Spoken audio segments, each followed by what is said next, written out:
गावातून आलास अर्जुन, बसा. शिकण्याची ओढ तुझ्या चेहऱ्यावर दिसते. अर्जुना, कोणतेही कार्य सुरू करण्यापूर्वी नम्रता आणि संयम आवश्यक असतो.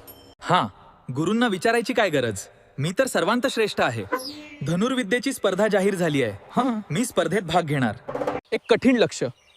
चुकले, पुन्हा प्रयत्न करा. चूक, तिसरा प्रयत्न, अजूनही चूक. नाही, हे कार्य करेल. अर्जुना, तू श्वासावर नियंत्रण ठेवले नाहीस, लक्ष्यावर मन स्थिर केले नाहीस. गुरुजी, मला समजले. गुरुजी, माझ्या अहंकारामुळे मी तुमचा अनादर केला, म्हणूनच माझे प्रयत्न निष्फळ झाले.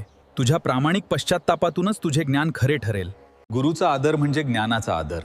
नम्रता असेल तर यश नक्की मिळते. गुरुदेव, आपला आशीर्वाद आमच्यासाठी सर्वस्व आहे. गुरुचा अनादर करून केलेले कार्य निष्फळ होतात. नम्रता आणि गुरुचा आदर यशाची गुरुकिल्ली आहे. रामकृष्ण हरी.